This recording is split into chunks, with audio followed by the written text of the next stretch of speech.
Trine Vingegaard slams Team Visma, Jonas family struggles amid cycling pushes. Vingegaard's Tour de France, handling hectic days and media storm. Jonas Vingegaard's wife criticizes Team Visma, inside the controversy. Vingegaard's wife slams Visma, focus on winning Tour de France, not stage wins. Trine Vingegaard slams Team Visma, Jonas family struggles amid cycling pushes. An urgent family alarm is ringing around cycling superstar Jonas Vingegaard's future. His own wife fears he is being worn out by his team. As Jonas gears up to chase a third yellow jersey, the Maillot Jaune, at the 2025 Tour de France, Trine Vingegaard Hansen has broken her silence in Denmark. And this is the part most people miss. Behind every spectacular stage win lies a relentless schedule few outsiders fully appreciate. Vingegaard has always been known as a devoted family man, carefully crafting a race calendar that leaves room for his wife and 2 young children. But according to Trine, Team Visma is now pushing him too far and, in her own words, he's burning the candle at both ends. She warns that the organization sometimes forgets the human being behind the athlete, and questions whether that approach could backfire spectacularly. In a blockbuster interview with Politiken, Trine explained that while rivals like Tadej Pogačar and Remco Evenepoel mix Grand Tours with intense Spring Classics campaigns, Jonas deliberately limits his racing to protect his well-being.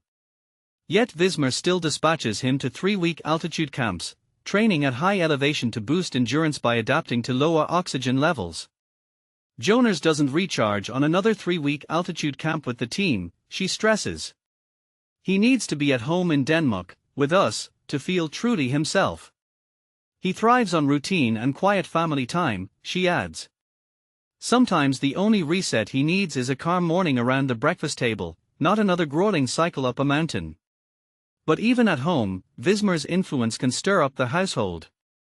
Trine recalls their recent DIY adventure, tearing out the old kitchen, installing a new one, laying wooden floors. Jonas dove into the project with typical focus, only to learn that the team wasn't exactly thrilled by his extracurricular handiwork. In a separate, equally eye-opening sit-down with Gilles Posen, Trine revisited another source of tension. When Jonas abandoned Paris-Nice after suffering a concussion, the family only heard about it through live TV coverage. We, his family, only heard about it through the television. It's just bad form not to send a message to let us know he's okay. I simply can't understand it, she says, her frustration still raw. With 2 little ones at home, Jonas often feels torn between missing out on family life and chasing his cycling dreams. And this is the part most people miss. In many ways, the countdown to the end of his career began the day he became a father for the first time. Now, we want to hear from you. Is Team Visma crossing the line by pushing its champion so hard, or is this level of intensity the only path to victory in modern pro cycling? Could their tactics backfire? Share your take below and join the debate. Vingegaard's Tour de France, handling hectic days and media storm. Shockwave in Denmark. An interview with Jonas Vingegaard's wife is making more headlines than some Tour de France stages themselves. But here's where it gets controversial. The defending champion says he has not even clicked the link. When the 2025 Tour de France caravan hit northern France for Stage 3, Jonas Vingegaard's schedule looked like a high-speed chess match. Picture this, an hour-and-a-half traffic jam trapping the entire peloton. That's cycling speak for the main group of riders. In the tiny village of Lauenplank, 0 time for pre-race interviews, then 230 kilometers of narrow, twisting roads, and finally a wall of microphones as soon as he stepped off the bike. The hottest question. A candid interview his partner, Trine, had just given to the Danish newspaper Politiken. In that piece, she openly criticized how often the Visma lease a bike team keeps Jonas away from home with altitude camps and training blocks. Some readers felt she was pointing a finger at team management, although sporting director Grisha Neerman tried to cool things down immediately, insisting the quotes were taken out of context. And this is the part most people miss. Vingegaard himself says he has chosen a media blackout policy during the tour. I haven't read the article, I'm only hearing fragments, he told Denmark's TV2. Trine supports me 100%. Her only goal is to help me ride at my very best. In other words, while social media is exploding, the man in the yellow chasing business is keeping his head firmly inside the race. Still, Trine's comments tap into a wider, often uncomfortable question in elite sport: how much family sacrifice is too much? Jonas conceded that the constant travel can hurt home life, but quickly added, "I'm still motivated to race, so burnout hasn't set in." On the road, strategy shuffle. Initially, Team Visma lease a bike wanted to fire their arrows at Belgian all-rounder Wout van Aert. When Wout radioed that his legs felt flat, the squad had to pivot on the fly and ride instead for Vingegaard and the in-form American Matteo Jorgensen. Tactical flexibility paid off. Even without a stage win, they limited losses and Jonas kept his podium position in the general classification. Last kilometer fireworks. With 3 kilometers to go, Vingegaard surprised many by launching a short, sharp attack, a move more typical of punchy classics riders than lightweight climbers. Moments later, Jorgensen tried the same. UAE Team Emirates, however, drilled the chase for their superstar Tadej Pogačar. The finale morphed into a drag race among the heavyweights, and Jonas sprinted to third behind Mathieu van der Poel and Pogačar. Not bad for someone who openly calls himself no sprinter, he joked, "I've done 2 bunch sprints now, so maybe I am one." Why the extra punch? The Dane revealed before the tour that he deliberately added a few kilos of muscle to his slim frame. "I can feel I've become more explosive," he confirmed after the stage. Stress levels sky high. Even with the podium finish, Jonas admitted the opening week is wearing on everyone's nerves. Unlike the previous 2 editions that started in the mountains, his natural playground, this tour began with technical, flat stages, meaning crashes, crosswinds, and constant stress. "Personally, I preferred the mountain starts," he said. "Right now the tension is through the roof." For context, climbers usually like early mountains because big time gaps form quickly, allowing a calmer defense later. Meanwhile, Britain's Simon Yates slipped further down the standings, another reminder of how unforgiving these early stages can be. Potential flashpoint. Trine's public critique touches a raw nerve in professional cycling. Are teams pushing their stars to an unhealthy extreme with endless altitude camps? Or is that simply the price of modern success? Expect lively debate in Danish cafes, and maybe heated meetings inside the Visma team bus. Your turn: do you side with Trine's call for better work-life balance, or with Jonas's all-in for the tour approach? Should spouses speak out publicly, or keep concerns behind closed doors? Drop your take, supportive or critical, in the comments. Sport only evolves when passionate fans challenge the status quo. One thing is certain, the tour rolls on, and so does the spotlight. Jonas Vingegaard's wife criticizes Team Visma, inside the controversy. Pressure, performance, and personal life collide when the cameras are rolling, but what happens behind the scenes often matters just as much as what unfolds on the road.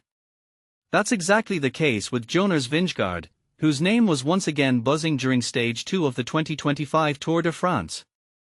And while his impressive third-place finish put him near the top of the leaderboards, it was actually a series of candid interviews given by his wife, Trine Vingegaard Hansen, that really set social media and cycling circles ablaze.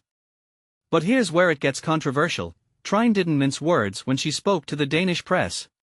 She publicly questioned whether Team Visma lease a bike, the squad responsible for guiding her husband's career, might be pushing Jonas beyond his limits. "Knowing Jonas as I do, I believe the team is pushing him too hard right now. I'm worried he's burning the candle at both ends," she told Politiken. Her concern wasn't just about athletic performance. She reflected on the tendency to forget the human side of elite competition, saying, "I think people sometimes forget the person behind the athlete, and how to truly bring out the best in him." This could all backfire. In a separate interview with Jyllands-Posten, Trine offered an even more personal glimpse into Jonas's off-bike life. She highlighted the inevitable trade-off between sporting success and family life, especially since becoming parents. With 2 children, Jonas does feel like he's missing important moments at home. That needs to be balanced against the joy he still finds in cycling. "Honestly, I think the countdown to the end of his career started when our first child was born." After clocking another top finish on the stage, Jonas himself was quick to address the swelling media attention about his wife's comments. "I know Trine supports me completely and always wants what's best for me. She'll do anything to help me race at my highest level," he assured reporters. In fact, Vingegaard admitted that he hadn't actually read the interviews himself, only catching fragments of what was said. "I don't follow the media during the race, so I'm not fully aware of the specifics." As the conversation shifted back to cycling, Jonas's focus returned to the competition.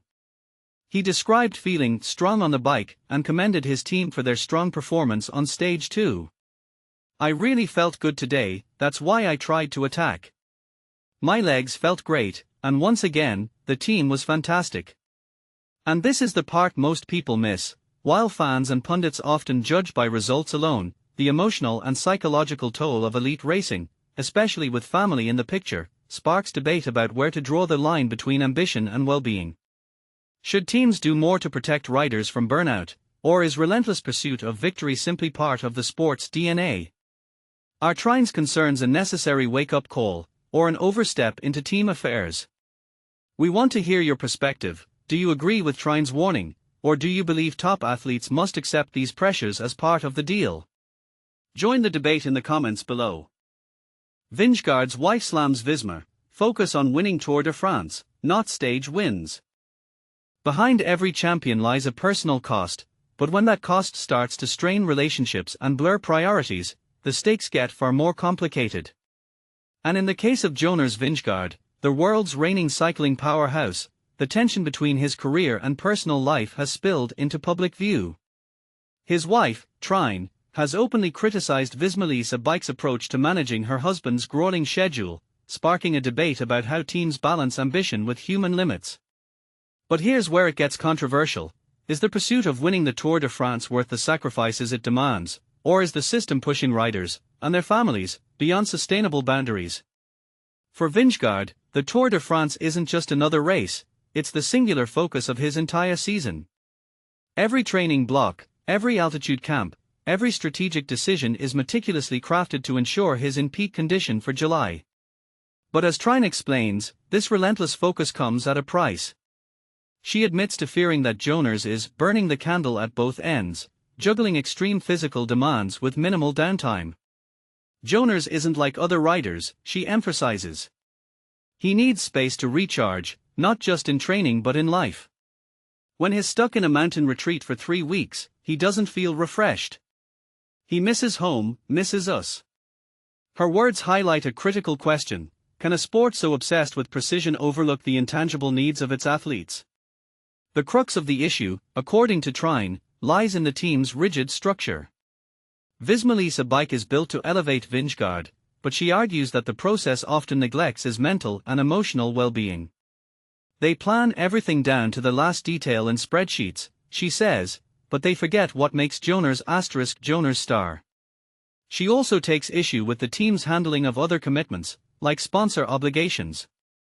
Why would we prioritize a photo shoot over family dinners, she asks. Jonas isn't a robot. He needs to feel grounded. And this is the part most people miss, the broader implications of team dynamics. Trine draws a direct line from these tensions to the Tour itself. She believes the team must adopt a laser-focused strategy, leaving no room for distractions. When Jonas is racing, the entire squad should revolve around him, she insists. Stage wins, individual ambitions, they all take a backseat. If Wout van Aert is thinking about his own GC chances, he can't give 100% to Jonas. To drive her point home, she cites Tadej Pogacar's team as a model, where everyone knows their role. There's no confusion, no second-guessing. That clarity is what wins races. Team director Grisha Neerman, however, pushes back. In an interview with Danish TV2, he acknowledges the challenges but defends the current approach. Sacrifices are part of the game, he says. Jonas understands this, and so does Trine. We plan this season together, but the Tour demands a level of commitment that's non-negotiable. When pressed about Van Aert's dual role, Neerman argues flexibility is key. Wout helps Jonas, yes, but is also a champion in his own right. When you give riders freedom, they bring more energy to the team. Case in point, Wout's support during Simon Yates' Giro victory proved that. This clash of perspectives raises a provocative question: should teams prioritize a single leader at all costs, or embrace a more collaborative model that respects individual ambitions? The answer might lie in the middle ground. After all, even the most successful teams need a clear hierarchy, but they also require riders who feel valued beyond their utility. As Vingegaard continues his quest for a third Tour title, the debate over how to balance ambition, well-being, and teamwork will only intensify. What do you think? Is the current system sustainable, or is it time for a reset? Share your views in the comments below. Trine Vingegaard slams Team